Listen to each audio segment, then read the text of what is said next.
ডাকতে বলবে, ওগো আল্লাহর পয়গম্বর, এজন্য আমি কাঁদতেছি। আমাকে আল্লাহ পাক এমন একটা দায়িত্ব দিয়েছিলেন, যেই দায়িত্বটা আদম নবী থেকে নিয়ে ঈসা পয়গম্বর পর্যন্ত, আপনাকে পর্যন্ত আমি পেয়েছিলাম। আর কিয়ামতের আগে এই দায়িত্ব আমি আর পাবো না, কোনো পয়গম্বরের কাছে আমি আসতে পারবো না। আজকে আপনি চলে যাবেন, আমার দায়িত্ব শেষ হয়ে যাবে।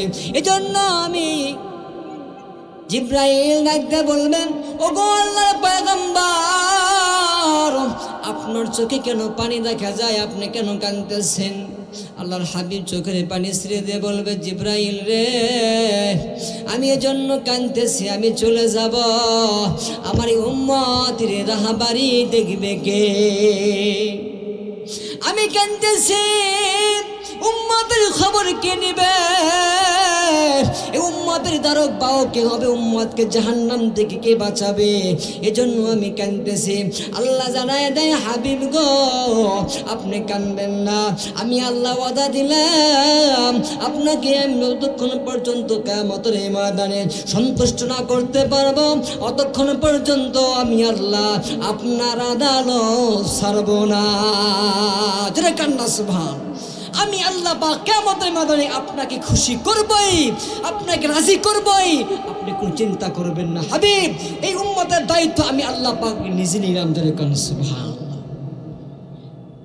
কিয়ামতের ময়দানে আল্লাহ পাক বলবেন, হাবিব, আমি কথা দিয়েছিলাম আপনার উম্মতকে আমি মাফ করে দিব, আপনাকে খুশি করব, অতএব আপনি কোনো চিন্তা করবেন না। ওগো হাবিব, আপনি আল্লাহ তাআলা আপনার উম্মতের বিচারগুলোকে গোপনে গোপনে নিয়ে, পর্দার আড়ালে নিয়ে আমি আল্লাহ পাক জান্নাতে যাওয়ার ব্যবস্থা করে দেব। জোরে কান সুবহান। জিব্রাইলকে বলবেন, আমার হাবিবকে আজকে মাকামে মাহমুদ নিয়ে আসো, কিয়ামতের ময়দান কায়েম হয়ে গেছে। জিব্রাইল বলবে, ওগো আল্লাহ,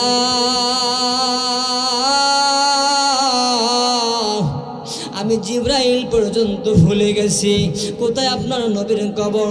কারণ কিয়ামতের বিবেকী সীমা অবস্থার ভিতরে, কঠিন অবস্থার ভিতরে আসমান জমিন পর্যন্ত উলটপালট হয়ে গেছে, জমিন পর্যন্ত তছনছ হয়ে গেছে, পাহাড় পর্যন্ত তুলার মতো উড়েছে, পৃথিবী কোথাও কিছু ঠিক নাই। আল্লাহ গো, আমি জিব্রাইল পর্যন্ত মরে গিয়েছিলাম, মিকাইল মরে গিয়েছিল, এমনকি মালাকুল মউত পর্যন্ত মরে গিয়েছিল। ওগো আল্লাহ, ওগো আল্লাহ, আমি জিব্রাইল বলতে পারবো না আপনার হাবিবের কবরটা কোথায়। আল্লাহ পাক বলবেন, হে জিব্রাইল, দেখো যেই জায়গার মাটিটা ভেজা, যেই জায়গায় আসমান থেকে একটা নূরের ফোকাস পড়তেছে, ওটাই আমার নবীর কবর। জোরে কান সুবহানাল্লাহ। তুমি সেখান থেকে আমার হাবিবকে নিয়ে আসো। আল্লাহর হাবিব সেখানে গিয়ে সালাম দিবে, আসসালামু আলাইকা ইয়া রাসূলুল্লাহ, আসসালামু আলাইকা ইয়া হাবিবাল্লাহ, আপনি উঠুন, কিয়ামত কায়েম হয়ে গেছে, আল্লাহ পাক আপনাকে ডেকেছেন। জোরে কান সুবহান। আল্লাহর হাবিব যখন সালামের উত্তর পেয়ে যখন উঠবেন, ইয়া জিব্রাইল আইনা উম্মতি, এ জিব্রাইল, আমার উম্মত গুলোকে সব জাহান্নামে পাঠিয়ে দিয়ে আমাকে জান্নাতে নিয়ে আসছো, আল্লাহর মাকামে মাহমুদে নেওয়ার জন্য আসছো রে জিব্রাইল। ও জিব্রাইল, পুরা ময়দান আমি দেখতেছি খালি, কিন্তু কেউ নাই, আমাকে ডাকতে আসছো জান্নাতে যাওয়ার জন্য। ও জিব্রাইল, আমি এমন জান্নাতে যাব না, আমার উম্মতকে ছাড়া আমি কখনোই জান্নাতে যাব না। আল্লাহর হাবিব যখন উঠবেন, উঠার পর সর্বপ্রথম যে বাক্যটা বলবেন, যখন রওজা মুবারক থেকে উঠবেন কিয়ামতের ময়দানে, সর্বপ্রথম যে বাক্যটা বলবেন, জিব্রাইল, আমার উম্মতগুলো কোথায়, আমার গুনাহের উম্মতগুলো কোথায়? যে নবী আজ পর্যন্ত মদিনার মাটিতে কান্দে, রাসূল ইন্তেকালের মুহূর্তে উম্মতের জন্য কেঁদেছেন, কিয়ামতের ময়দানে কাঁদবেন, সেই রাসূলকে আজকে আমরা কষ্ট দিচ্ছি, সেই নবীর আদর্শকে ভুলে যাচ্ছি।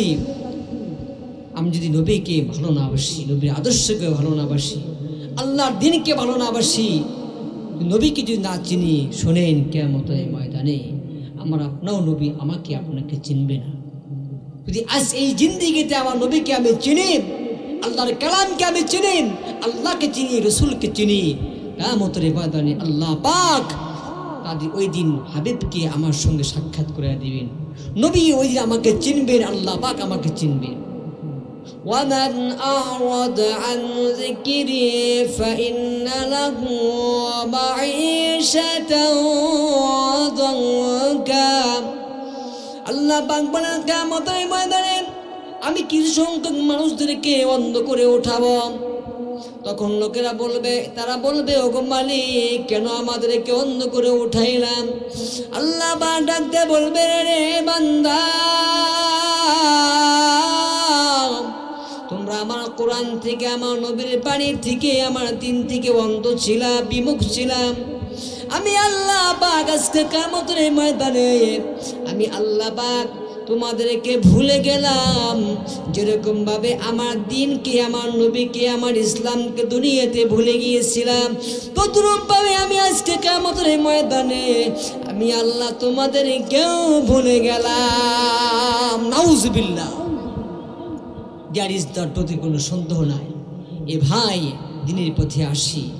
আজকে বিশাল ময়দানে মাহফিল, এই মাহফিলে যদি আমরা এসে যদি জীবনের মোড়টাকে ঘুরাইতে না পারি, জীবনের কিছু পরিবর্তন না ঘটাইতে পারি, আমার থেকে আপনার থেকে পুরা কবল কে বা হতে পারে? আল্লাহ পাক আমাদের প্রত্যেককে কবুল করুক, আমিন। আজকের এই মাহফিল, যেই মাহফিলে ওলামায়ে একরাম আসবেন, দেশবন্ধু ওলামায়ে একরাম আসবেন, যিনি আমাদের মাঝে আসতেছে আল্লামা সাদিকুর রহমান আজহারি, উনি বিশ্বের ভিতরে অন্যতম একজন স্কলার, ওনাকে সবাই চিনেন। এত বড় একজন আলেম আসার পর যদি আমাদের কিছু না নিতে পারি, জীবনের পরিবর্তন ঘটাতে না পারি, এর থেকে পড়া কবল আমরা কি হতে পারি? আল্লাহ পাক বলেন, আমি ওই কবরের ভিতরে তোমাকে আমি এই হিসেবে চিনব না। তুমি ডাক্তার, তুমি ইঞ্জিনিয়ার, তুমি প্রফেসর। কবরের মাটিও নিজে বলে, আমি কোনো ডাক্তার ইঞ্জিনিয়ারকে চিনি না, কোনো আলেমকে চিনি না, কোনো মুফতি মুহাদ্দিসকে চিনি না। আমি চিনি যারা আমল ভালো, তাকে আমি আল্লাহ পাক চিনি। কবরও বলে আমি তাকে চিনি, অতএব তাকে আমি মাফ করে দিব, সে আমার মাটির চাপ থেকে বেঁচে যাবে। আল্লাহ পাক বলেন, বান্দা তুমি নিজে সৎ হও, অপরকে সৎ বানাও। তুমি নিজে জাহান্নাম থেকে বাঁচো, অপরকে তুমি বাঁচাও। এ ভাই, তোমাদের কাছে আরজ, তোমরা সকলে ইনশাল্লাহ নেক কাজ করো, গুনাহ কাজকে ত্যাগ করো। কারণ মানুষ গুনাহ করার কারণে আজকে এরকম হচ্ছে, কে কার আগে জাহান্নামে যাবে প্রতিযোগিতা শুরু করে দিয়েছে। আজকে আমাদের গুনার কোনো অন্ত নেই। আমাদের গুনাহ হচ্ছে ফেসবুকে, আমাদের গুনাহ হচ্ছে ইউটিউবে, আমাদের গুনাহ হচ্ছে বিভিন্ন সিনেমার ভিতরে, কাটানোর ভিতরে। আজকে আমরা রাত কাটিয়ে দিচ্ছি গুনার ভিতরে, কিন্তু ইবাদত বন্দেগী করে আমরা কেউ আল্লাহর ইবাদত করে রাত কাটিয়ে দিচ্ছি না। এই রাত একদিন সাক্ষী দিবে, জমিন একদিন সাক্ষী দিবে, গাছপালা একদিন সাক্ষী দিবে তুমি কোথায় কি করেছো। আমার বিপক্ষে আমার জবান সাক্ষী দিবে, কিরামান কাতিবিন ফেরেশতা সাক্ষী দিবে, হাত পা সাক্ষী দিবে, জমিনের মাটি সাক্ষী দিবে, গাছপালা সাক্ষী দিবে। ওই দিন কেউ থাকবে না। কিরামান কাতিবিনা ইয়ালামুনা মা তাফআলুন। সেই কিয়ামতের ময়দানে কিরামান কাতিবিন সাক্ষী দিবে। খাতা, একটা বিশাল খাতা সেদিন দেখায় দিবে। ওই খাতার ভিতরে আপনার জীবনে কি করেছেন, কোথায় কি করেছেন, সব লেখা থাকবে। অফজিয়াল কিতাবও, সেই দিন কিতাবকে আল্লাহ পাক বাটখারা খাড়া করে দিবেন, সব আমল পেশ করা হবে। এই জন্য ভাই, আমরা সকলে ইনশাআল্লাহ জীবনকে পরিবর্তন করার চেষ্টা করি। সকলকেই ইন্তেকাল করতে হবে, দুনিয়ার মোহ ছাড়তে হবে। Everybody must tender to the tomorrow. আজ নয় কাল প্রত্যেকে আমাদের মৃত্যুবরণ করতে হবে। কুল্লু নাফসিন যায়িকাতুল মাউত সুম্মা ইলাইনা তুরজাউন। আল্লাহর কাছে আমাদেরকে যেতে হবে। এজন্য আমরা সকলেই জীবনকে পরিবর্তন করার চেষ্টা করি। আল্লাহ পাক আমাদেরকে তৌফিক দান করুন। নিয়াত করে 5 ওয়াক্ত নামাজ ইনশাআল্লাহ পড়ব, আমরা পর্দা করে চলব, হারামকে বর্জন করব, সৎ পথে চলব, মানুষকে ধোঁকাবাজি করব না, ঠকাবো না। আল্লাহ পাক আমাদের প্রত্যেককে তৌফিক দান করুন, আমিন।